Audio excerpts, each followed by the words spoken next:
Hi everyone, this is Julie Bruns. Welcome to the Peace and Possibilities podcast. I want you to thrive and be happy, peaceful, and content, no matter where you are on your journey.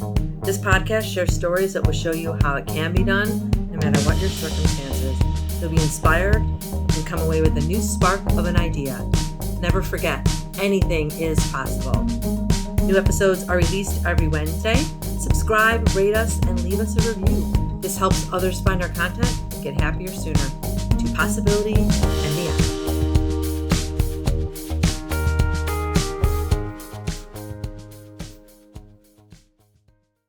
So welcome everyone. My guest this week is Keri Kelly. I love the name Keri Kelly, by the way. It's a fun name. Thank you, Julie. Yeah, and so Carrie and I met, so lots of people that I talked to, I've never met before, or I met them only, like I read something about them or something they wrote. But Carrie and I go all the way back to a job we had together back in 2006 is when I started that. I don't know about you, Carrie, but you were there for a couple of years when I started. I was there for 3 years. And you and I didn't work really directly together, but I just remember my first impression of you and continued on after that was just sweet and fun and down to earth and someone I wanted to get to know better. And I just always appreciated your good energy. I really, really remember your good energy. I always remember being around you and feeling like when I left the room, I was like, oh, there's Carrie. Like, it's nice, you know, about a smile. Love that, Julie. Thank you. And I felt the same about you. So thank you. Good. Yeah. So that's what I remember about you. And then we connected again in the last couple of years. And I wanted to, interview you because I remember also you loving what you did. And I'm not sure if you would see it that way back then, but I just remember you being a very positive person and thinking that you love what you did. And then when we reconnected recently, I know that you're doing all kinds of cool things. And I thought, you know what, let's talk more about your life, and life you built and how you got to where you are. So let's start with that. So tell everyone what you do and how you, kind of like the roundabout way about how you discovered what you're doing now and what you're working on. Sure. Yes. Let's start with now. Well, first I want to thank you. I'm very excited to be here and chatting with you today. And it's actually, this is really good to do because I feel like it helps force me to like evaluate myself and where am I at? What do I want to talk about today? Because what I talk about, I want to make sure I'm really, truly living my life that way. So I will start off where I'm at now because I'm doing something different because I always tend to start from the bottom and then work my way up. So I will start now. So again, my name is Keri Kelly and I have my own business called Soul Mining. And Soul Mining came about after I left my corporate job, which is where I was working with Julie. So where I was working with you at On Peak. I'd been with that company for close to 20 years. And I love hearing that you noticed that I loved what I did because I did. I really loved it. But then I just got to a point where I didn't love it anymore. And only because it was just me personal where I was going. So I left and I had some different interests of what I wanted to do. And I had to incorporate myself. So my brain was just going and the term soul mining came into existence. And I do have actually a short story about that I share. But again, back to what I'm doing now. So I like to say I'm at the intersection of meetings and events, which is what my career was. And I've been pivoting into the wellness mental health world. So where I am is I'm supporting and I'm planning and oh my gosh, why can't my train of thought's going, but I'm planning and I'm providing support and helping people run their businesses, and I'm producing events and I'm doing a lot of virtual events. I've been fortunately pretty lucky over the course of the pandemic, in the last year, and have been able to pick up and get a lot of, well, I shouldn't say a lot, but I've been able to get some really stable, good clients in the events world, but then also moving myself into the mental health and wellness world. So I'm kind of sitting at that intersection, which is really pretty ideal because back, I graduated from college, and actually I got my degree in sociology and psychology. I wanted to be a Oh, I psychologist. didn't know that. Yeah, I am a true Gemini, and it's a very dual natured, and that I wanted to be a therapist in schools. Admittedly, I had some teachers that had reached out to me, just I think they saw that, we all go through our own angst in high school, and I did. And I was always inspired by those teachers, and I just really wanted to help people, and I wanted to help students and help them feel comfortable and at ease with themselves. So I had intended to go to grad school. But then that other side of me loved the hotel business. I was very inspired by the TV show Hotel. So I don't know if your listeners out there remember that, and that's obviously dating us. But I honestly was just so intrigued by all just the showy. It was visual. It was a fun soap opera. So I wanted to work in the hotel business. So I did. I ended up falling into the hotel business. So I just kind of went into the hotel business, and then kind of just it's like, oh my God, Julie, I am like starting to fumble right now. No, it's good. I'm like, okay, where am I going? See, this is what happens. I go off into these tangents and like, wait, what was I talking about again?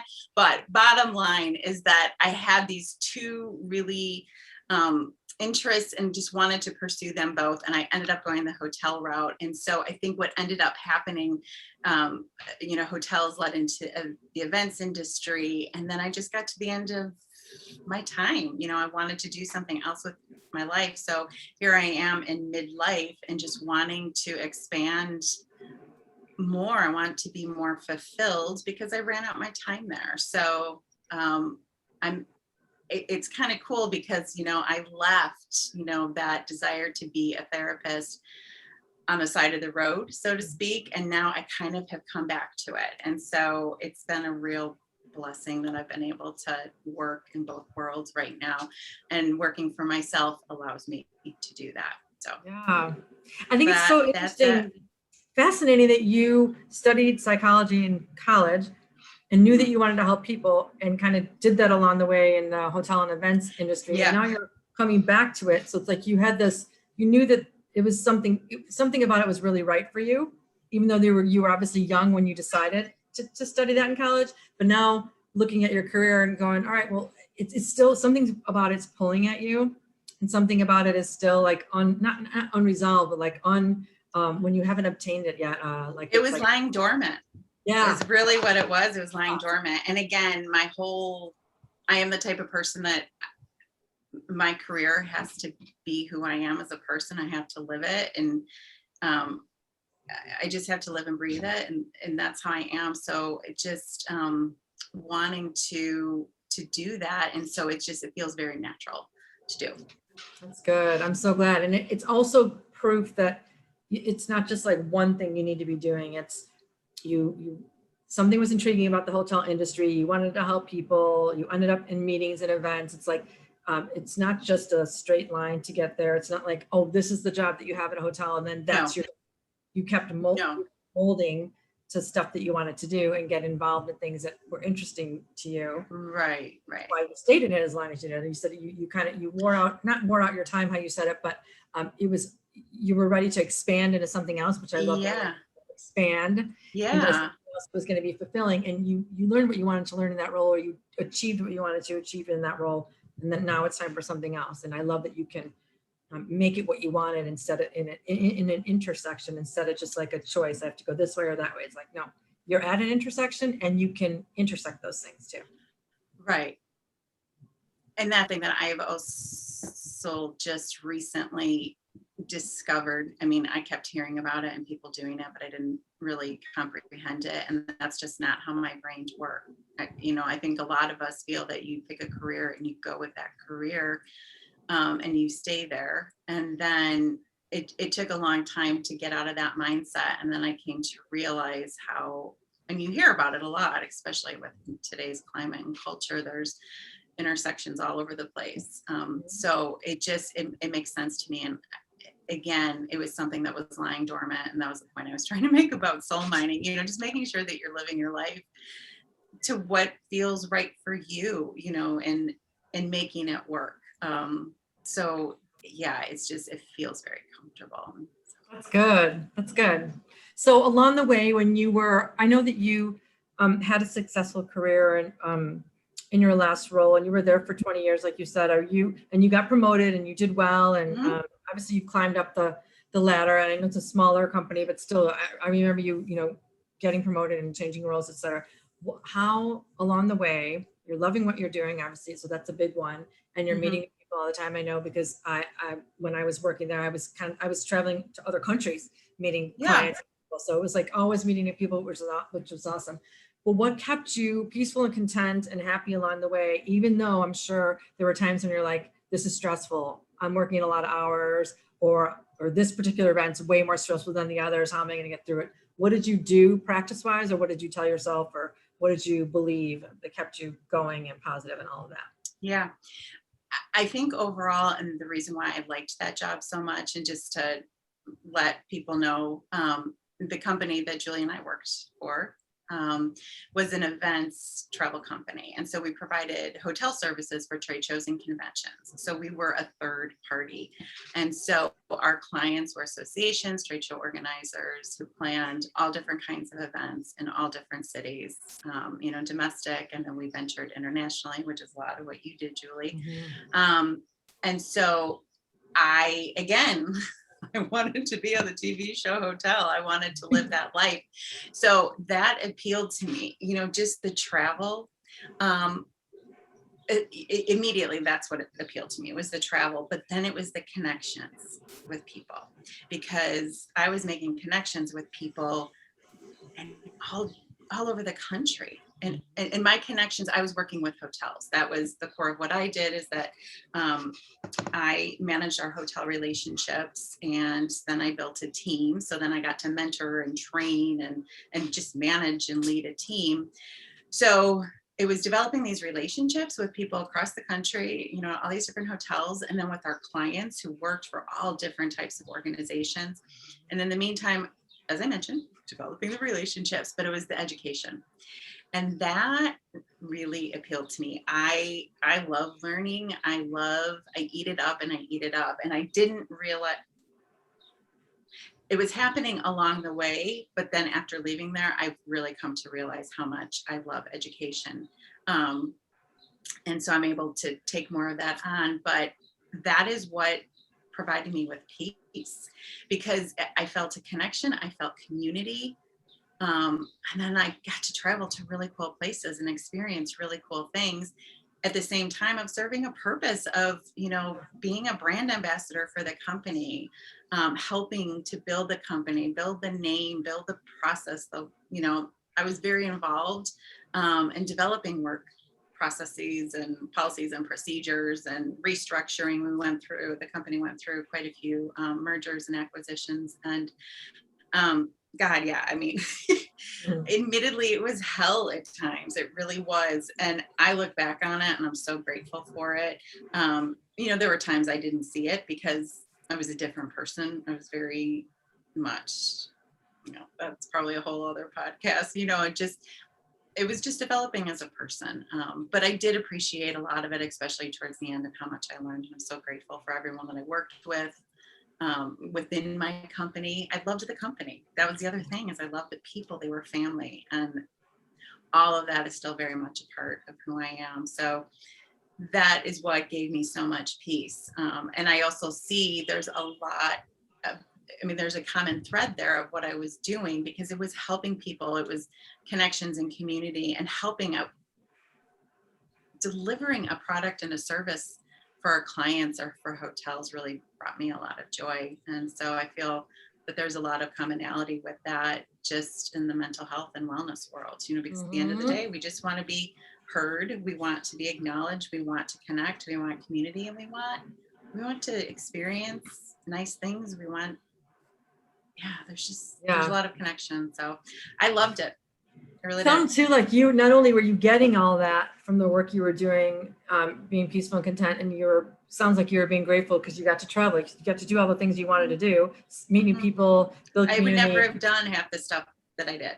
Yeah. Yeah. And then sounds like you were grateful about all the experiences, which is probably why you had so many more. But then you were also providing peace and contentment to your clients, even though you probably maybe weren't thinking it that way when you were delivering it. But I know those big events that we hosted and we did travel for, it was like some of the events were 30 or 40,000 people in one city in one weekend, and all of that came along with that. And those people had big jobs. And I was involved in planning events like this and conferences at my next role after I left travel tech. But Yeah, so you know. I know all of the work that goes on behind the Yes. scenes, and when it goes off without a hitch and it works out beautifully, everyone's around you just like, this is so awesome. But everyone, their expectation is it's going to be awesome, but they had no idea how many hours and people and things it took to get to that spot that made it look like it went off without a hitch. Yeah. And those people that you're servicing and providing all that support to are like so grateful that they had you, because they could say to their clients and the people attending their events, like, wow, this is all because all this other support we have. It takes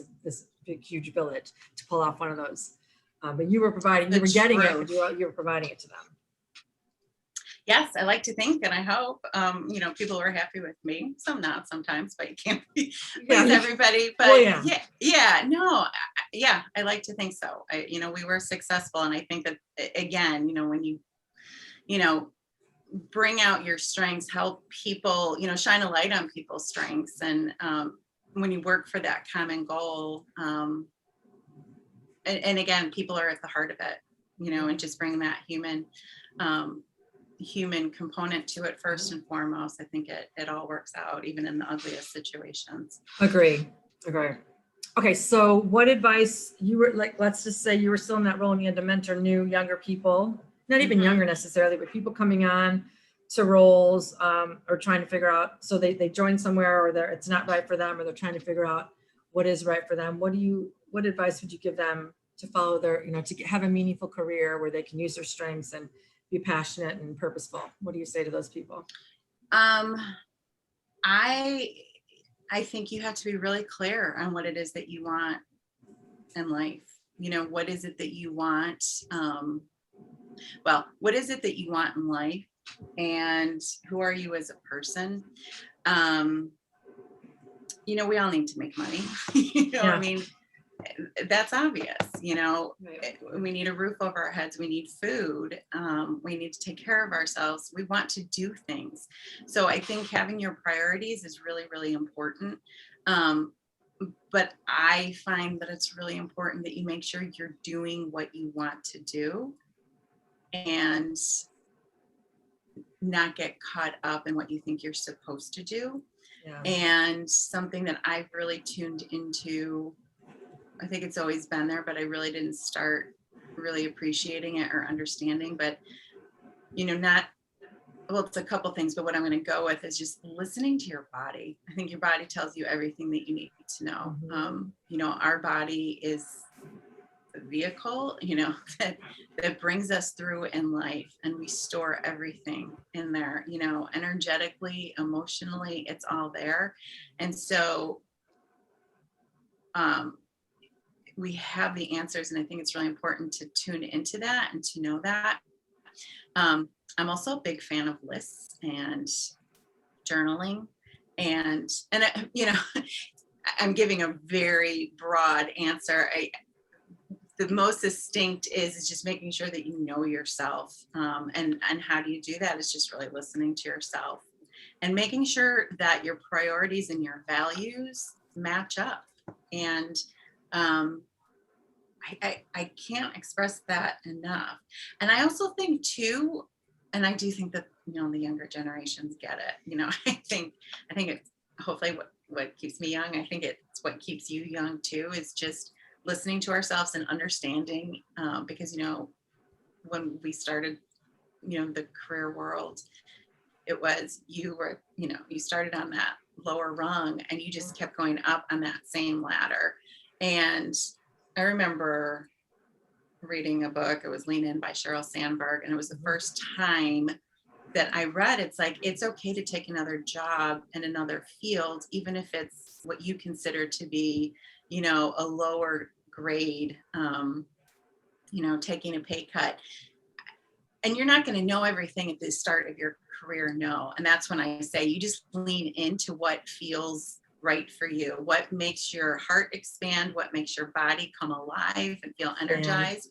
If you are, constricting and just like, wincing, that's not for you, or figure it out why, because, don't let fear stop you. You just have to really listen. So, I love that. I came up with a phrase when you were saying about the ladder, because your visual, like you start here and you go up this ladder. Yeah. And I totally agree with the question thing. Like, keep asking yourself the question. So maybe the question is, am I on the right ladder? Oh, I like that. Yeah. Right? Am I on the right ladder? I'm going up. I want to go up. I don't want to go down. I want to expand. I love that, Julie. Am I on the right ladder? Yes. So maybe that's going to be the focus. That's going to be the title of this podcast. Am I on the right ladder? Because I love that. Go up, of course. Who doesn't want to go up? But if you're on this ladder and you're just going to go step by step by step, you can go up, but on a different ladder. You don't have to stay on that same ladder to go up. No, you don't. Right? No. And that's what was ingrained in us for so long. And, that's what you think you're supposed to do. And but you can just do what you want. Again, making sure, and especially, after being in an industry for 25 years and then going to work on my own that was scary. And there was a lot of sacrifices I made as a result of that. So it is making sure that you can attain or, maintain the lifestyle that you had. I downgraded my lifestyle a bit. But I'm working up towards it because I see the end goal. Yeah. That's the other thing that helps me get through, is looking at the end and not being in the moment and just knowing, what I'm doing and why I'm doing it. And not that sacrifice you made is for something bigger, and you can handle the sacrifice because it means something bigger on the other side. I also like what you said about like the expansion. Oh, so the questions about your body. So I was listening to some podcasts recently and they were talking about, like, when you're not healthy, literally you have a broken bone or something's going on in your arm or your eye or your head, whatever it is. You're not healing, or something's not right in your body. Physically, you're sick. Heal your body. Okay. I'm just gonna say I read that. Oh my God, I read that years ago. But the point is, if you were to go to bed every night with that problem, and I've been doing this, so I'm proof that it works, and ask yourself, why am I feeling this? Why is there a pain in my knee? Why is my skin doing this? Whatever it is, your body's trying to tell you something, and your cells are always trying to do the thing that's going to heal you the quickest. So if you're not getting healed, there's a reason you're not getting healed. But if you ask, like you said, the answers are inside. To go to the doctor, obviously, is smart. You have an infection or you have an allergic reaction, you need to fix that immediately. That's acute. That can be healed right away. You have a broken bone, you fix it. But when there's something going on that's just not fixing itself, your body's trying to tell you something. And if you ask it what it's trying to tell you, it will tell you. But if you just start asking everyone else and trying to fix it out here, it's like, no, go inside and say, what is it? Listen to ask the question, you will get the answer. But you have to stop and ask. You can't just keep searching. You have to pause and say, what is this trying to teach me? What am I trying to learn? Why do I have to heal this? What's the message?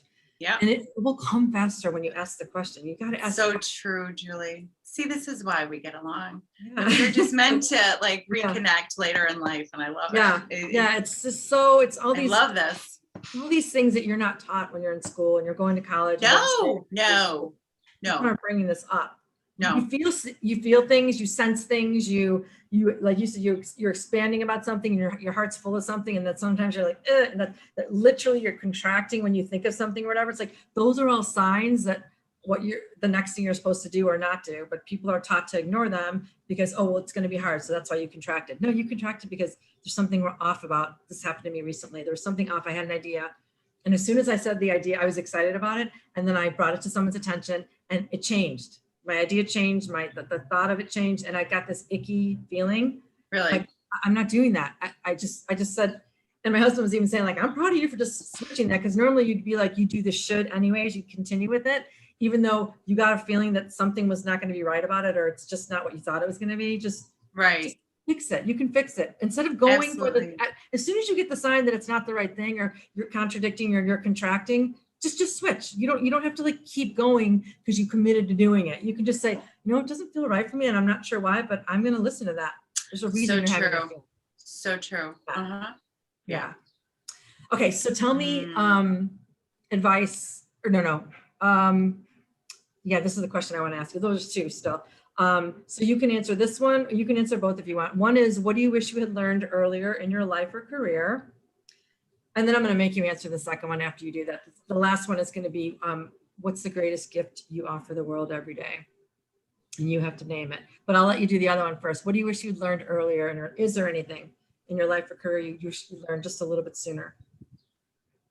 Okay, do you know what's really funny? I want to cry right now. This is so weird. I'm like, literally, I mean, talk about like triggering. Oh my God, this is really weird.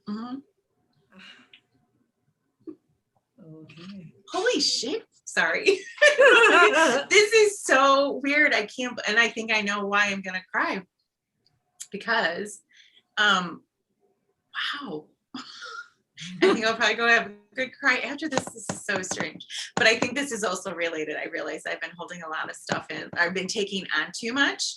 Okay. And I have been talking to myself. I'm like, okay, we need to release what is not serving me anymore. And so I think that that's part of it. Okay.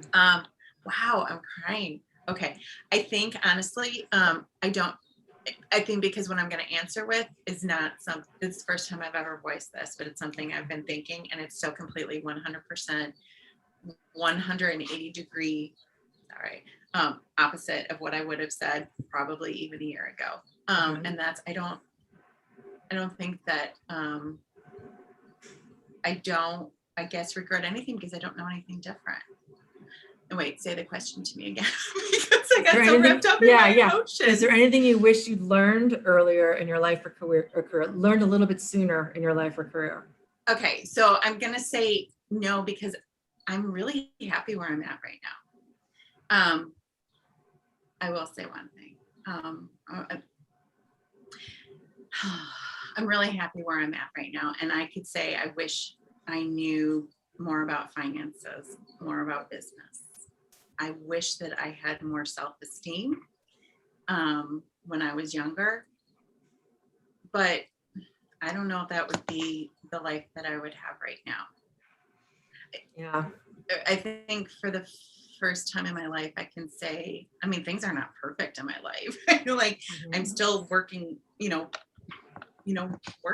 still on my journey, but yeah, I wish I knew about finances. I could say I wish I got a, degree in business or, a second degree or a minor or something, but I didn't. But again, I'm so grateful and appreciative of my journey and my career and the people in my life. I have friends from all different stages of life. I'm just so grateful for my career, and I'm really grateful for what I'm able to do right now. And So I wish I had learned some things a little bit earlier. I just think getting yourself financially secure is huge. And I made some missteps along the way, but I don't know. And I feel like that's just so basic, but I feel that a lot of people I've talked to have said that about the finances because it allows you more choices. So it's like we tell our kids with their college degrees, it's not going to be your end all be all. It's not going to answer everything in your life, but it will give you choices later. And if you're smart about your finances and you educate yourself now at 22, you will have more choices at 42 and 52. If you don't think about it, like myself and me and my husband, we really didn't think about it till our 40s. And then you have to play catch up. You have to totally play catch up. Yeah, you have to play catch up. And time is not in your favor when you're playing catch up halfway through your life. Time is in your favor in the beginning. It is. And the thing is I think what everything though always comes back to, including the financials, it's really loving yourself and having, and I just said this yesterday, loving yourself and having confidence goes a long way. And that really gives you the freedom. And I think if you have that confidence and self-love, that's going to give you financial freedom. That's going to give you career freedom. It's going to give you lifestyle freedom. It all comes from loving yourself and the Yeah, confidence. from feeling that you're worthy to do it. Because if you had It's felt your worthy to do it, self-worth. Thank you. I mean, the in your most 20s, basic. yeah, the self-worth. If you're in your 20s, you felt worthy of having a life and wanting to have all your ducks in a row so you can have choices and have security and feel really good about everything Yeah. you're doing, you would make the choices to do that. Yeah, I was more like you, where I was like, all right, I'll figure it out. And I was following what I just thought I'll work Yeah. hard and I'll go to school and then all of it will fall into play. It doesn't necessarily work that way. I'm not saying hard work's not important, but hard work isn't going to make you financially free. It's really not about the hard work. It's about setting everything up to work in your favor. And if you know all of those things about finances and business, you can do that more easily. You can do anything. It's self-love, self-worth, self-confidence. And I think that that's why I cried. I did not have self-worth. I tried to get it from it just wasn't intrinsically internally there. I think that's why I'm crying, because I finally feel it. All right. Hallelujah. Great. Yeah. Thanks, Julie. Yeah, I know. This is a counseling session. Yeah. Peace. That's why I wrote the book that I wrote, because because I didn't have that either. And no, I didn't have anyone saying to me I wasn't, but I was saying, like, you're not, it's about being enough and having enough and all of that. And if you're always lacking and you always feel like you have to make up for something, then you work really, really hard. And that doesn't get you there. The really working hard doesn't all of a sudden, boom, poof, you have self-worth. No. It just doesn't work that way. So it's learning those lessons sooner so you can build on everything and you can be happier a lot sooner. Yeah. Too. Wow. Yeah. That's why I cried. Sorry. That was the trigger. What's the final, so the final question is, what's the gift you bring to the world every day? You, Keri Kelly. I'm genuine, and I just want people to, I'm going to cry again. Oh no. Okay. This is another realization, because I think I could say so many different things, but drilling down to it, it's wanting everybody to realize their self-worth. Yeah. I swear to God, I feel like I'm in a therapy session. And it's big, yeah. And it is. It's because I always say I love helping people. I love shining a light on people's strengths and helping them realize what they're meant for in life, what their soul is meant to do, hence soul mining. And it's just removing those obstacles. So any way that I can do that, I love to shine a light on people. And it's not something I intentionally do. It feels very natural to me, because I just feel like we all need to be celebrated, because we are all worthy to be in this world. Yes. I totally agree. And you have to do that for yourself. You have to do it for yourself. That's like the big secret. There's no one around you. Like, you don't have a fairy godmother. I mean, you might have I believe we all have angels and people guiding us and fairy godmothers, et cetera, in the universe and in the world. But the bottom line is, no one can hand it to you. No one can say, Keri Kelly. No. Keri Kelly has to feel like she's worthy. Julie Bruns has to feel like she's worthy. 100%. It has to come from inside. You can help. I talk about self-esteem in my book, and it's not something self-esteem isn't something I don't have enough of it. You earn self-esteem by performing tasks and doing things that make you feel confident and show you that you have it, and that you're worthy, and that you can do it. And then you're stronger than you thought you were. That's how you build self-esteem. You don't just say, I don't have enough of it. Can you give me some? No, you have to. It's making promises to yourself, and that is something that I was not good at. It was easily breaking promises, because I just didn't feel that I was worthy of it. And you probably kept them to other people. You just didn't keep them to yourself. Yeah, but I was even inconsistent with that, and probably annoyed so many people. I know I did.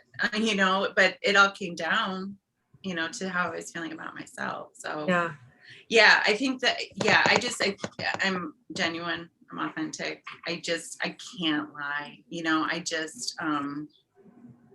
and I will give my all. And it's just because it's really in the spirit of just enjoying life, and just everyone being celebrated. And that's what it's all about. You get all of me. I cried. Yeah. Well, and but like, Obviously. but the genuine thing, it's like, that's really what you want. I was having a conversation with my husband the other day. And we were talking about basically like faking a situation or being polite when you don't want to be polite or whatever. But, and I said something about like, well, I'm just going to fake it. And he said, I never fake it. And it was like this, he's right. But you know what? You know who does that all the time? Women fake it and men usually don't fake it. Men say what they want to say, right? I mean, this is a huge generalization, but women are taught like, please them, be polite. Don't get anyone, don't ruffle any feathers. Just, like maybe you want to say that, but is that the right thing to say? Will you make them mad? Men are taught that. Men are just taught like, just be whoever you are. And so they grow up going like, I call it like it is. I want to say that's bullshit. That's not true. You just lied to me, whatever. Women are like, maybe they might, and we just make excuses for people instead of calling it like we see it. And men are just like, no, I'm not going to fake that. I'm going to say that that's BS if that's BS. And we're just like, I don't want to be that way anymore. I mean, faking it. It's one thing to be polite in a situation because you can be polite for 2 minutes. You can say, excuse me, and then you can walk away without offending anyone or, I'm not talking about not ruffling any feathers. I'm not saying that wherever you go, do that. I'm just saying like, you can be like, thank you for that and turn around and do something else, get away from that person. But I'm used to faking. I'm genuine. I consider myself very genuine and down to earth like you are, Carrie, but I also, you are. And I don't consider myself to be a liar, but guess what? When I'm faking it, I'm lying. Yeah. And that makes me wake up a little bit more to be like, that's dishonest. It's dishonest to fake that was fine and then leave the room or get in the car or go away and pretend like everything's fine when everything's not. So I've gotten in the last couple of years way better at saying, you know what just happened? That feels crappy. Or Is that what you meant to do? You just hurt my feelings. Or why are you reacting that way? Normally I wouldn't call it. I would just leave. And then I'd go home to my husband and say, can you believe this? And can you, and he'd say, well, did you say anything? I'm like, no, I didn't say anything. Yeah. It's so funny that you're saying this. And I'm sitting here saying, oh, you're going to, I'm genuine and honest and, I can't fake it, but you're right. There's been many times where it is dishonesty, but it's that internal dishonesty. It's lying to yourself. Mm-hmm. And again, it all comes back to self-worth, self-love. Yeah. Are you worthy to say what you want to say? Is it okay if you make that person mad? Are you going to piss people off? Yeah. You betray yourself. Yeah. You betray yourself when you can't be honest. It's hard. Yeah. Because at the end of the day, again, we all want to be connected. We all want love. And but it does come first. It's hard. Yeah, but it's fun figuring it out. I do have to say that. I think it's really fun. I love when we can overcome things, and I know for myself, I've been able to see how much I have overcome just emotionally, mentally, career wise, just all of it. And I do feel very proud of myself that I've been. You should. And thank you. I think any of us should. And it's real, I see some people, there's a lot of people, and I was that person when you don't think that you can overcome those type of challenges. And it takes work, Lord knows, I went through depression, and, those episodes where it was just really hard and difficult, but it was all part of the process. And I think that's it. Just, you just got to keep on moving. Sometimes it's okay to wallow and kind of sit in it and honor your feelings. It's really important. Honor those feelings and know that they're going to go, but you just kind of have to keep moving and go in motion. And remind yourself that if you're sitting here talking about it, you've already overcome it to a degree.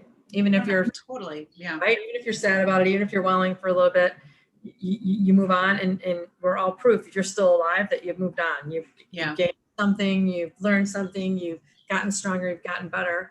And with that is just more proof of your capabilities and your strengths and your all of that. So just you are already doing it. It's just you question yourself. We all do it.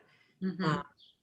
But I'm glad that you are in a place where you are loving what you're doing and taking all of the things you love and combining them and overlapping them so that you can have a fuller life, because that's what it's all about, expanding and building on what you love and what you're good at. That's what it's all about, because when you're doing that, you're bringing the best of yourself to every situation. You're you're offering these gifts Exactly. to more people, and and all of that makes the world a better place, which is why I have this podcast, because the more people that can be doing what they love and taking everything they love and combining it and offering it to the world is just all it's going to do is improve the planet. So Yeah. thank you for everything you're doing, Keri Kelly. Thank you. Well, thank you for doing this, Julie. And again, I'm just so happy that we reconnected. And this, I mean, I love, the couple of times that I've seen you since we reconnected, and this just reinforces that. And I'm just so happy that you're doing this. And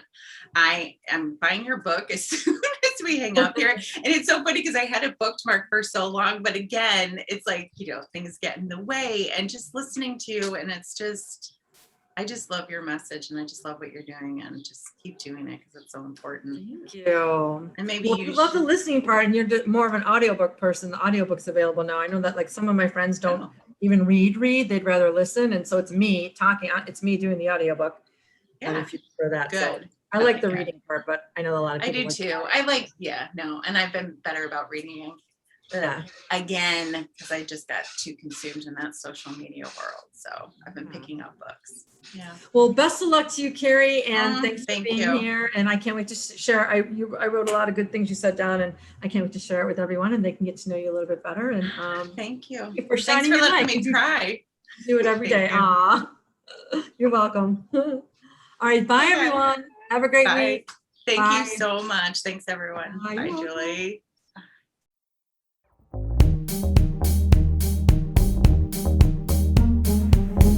Thanks for listening. If you loved this content, please rate us 5 stars on Apple Podcasts or whichever platform you found us on. You can get all my social media links in the description below. Help us keep the momentum going so that every person can live their lives happily, doing work they love.